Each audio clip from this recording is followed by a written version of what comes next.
teman-teman, perkenalkan nama saya Laudia. Saya dengan teman-teman saya akan memberikan penjelasan tentang soal kisi-kisi.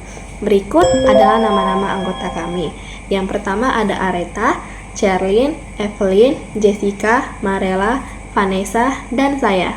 Selamat menyaksikan! Titik manakah yang memiliki tekanan paling besar? Jawabannya titik C, karena titik C terletak di paling bawah dan memiliki tekanan paling besar dibandingkan titik A dan titik B. Untuk menghitung tekanan yang diterima oleh ikan, maka kita cari height-nya dulu, yaitu tinggi air dan jarak ikan pada dasar kolam, yaitu 100 dikurang 100 cm dikurang 15 cm, yaitu hasilnya 85 cm. Lalu diubah ke meter menjadi 0,85 meter. Selanjutnya kita cari dengan rumus kali gravitasi kali height. Ketetapan yaitu 1000 kg per M pangkat 3 dikali 10 dikali 10 M S pangkat 2 dikali 0,85 meter. Hasilnya 8500 M pangkat 3. Selanjutnya kita mencari gaya yang diberikan agar dapat mengangkat mobil ini. Rumusnya adalah F1 per A1 sama dengan F2 per A2. Ini F1, ini F1, ini F2, ini A1, ini A2. Jadi karena F1 belum diketahui, kita tulis F1 terlebih dahulu, kemudian F1 per 5 cm pangkat 2 sama dengan F2-nya yaitu 5000 Newton per 250 cm pangkat 3. Nah, kita kali silang ya.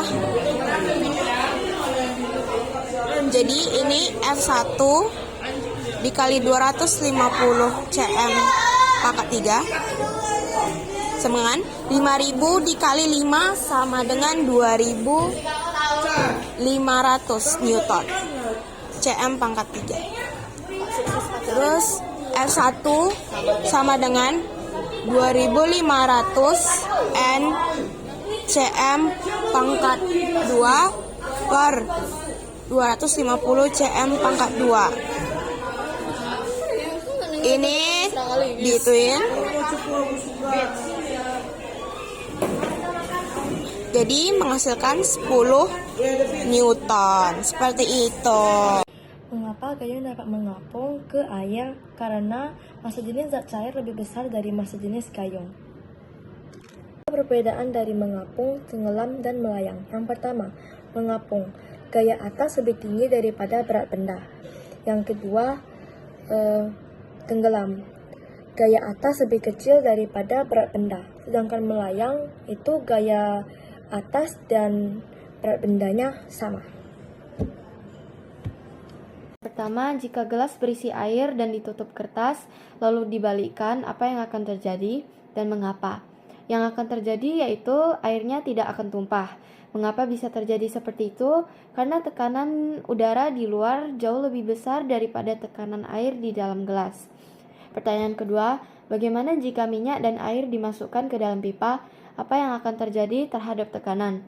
Tekanan hidrostatisnya akan dipengaruhi oleh massa jenis, kedalaman, dan percepatan gravitasi. Terima kasih. Nomor 11 adalah jika C bersifat negatif, maka A, B, D, E bersifat A bersifat positif, B bersifat negatif, C bersifat negatif, D bersifat positif, E bersifat positif. Nomor 12 ialah sifat-sifat bermuatan kekal, trokantisasi, saling menolak atau saling tarik-menarik, besaran fisika, bersifat dari dua jenis. Soal nomor 13. Mengapa petir dapat terjadi? Petir terjadi karena adanya perbedaan muatan antara listrik dan bumi. Nomor 15. Mengapa gedung tinggi lebih mudah tersambar petir? Teman-teman, itu terjadi karena beberapa faktor. Faktor pertama karena ketinggian. Petir itu cenderung menyambar objek-objek tinggi karena aliran listrik pada petir itu mencari jalur terpendek untuk menyampai tanah. Nah, gedung itu memperpendek jalur tersebut dibandingkan objek-objek lainnya. Yang kedua karena konektivitas. Banyak sekali gedung-gedung yang menggunakan bahan-bahan yang sangat baik dalam menghantarkan listrik, contohnya seperti logam. Yang ketiga karena lingkungan sekitarnya. Nah, gedung-gedung itu terdapat pada tempat yang luas, sehingga tidak banyak penghalang. Sehingga gedung-gedung tinggi menjadi target yang sangat baik untuk menyambarkan listrik. Terima kasih. Jika besar muatan listrik 300C dialirkan selama 1 menit, maka besar arus yang mengalir adalah, nah, kita menggunakan rumus kuat arus yaitu A I kali T. Nah, kita pakai I sama dengan A per T. A itu adalah muatan listrik. Nah, di sini muatan listriknya adalah 300. Dan T itu adalah waktu. Nah, waktunya 1 menit. 1 menit itu kita ubah menjadi detik, yaitu 60 detik. 300 bagi 60 yaitu 50 ampere. Nah, hasilnya adalah segini. Kita akan mencari jawaban dari hambatan tersebut. Yang pertama kita menggunakan rumus rangkaian paralel, yaitu 1 per Rp.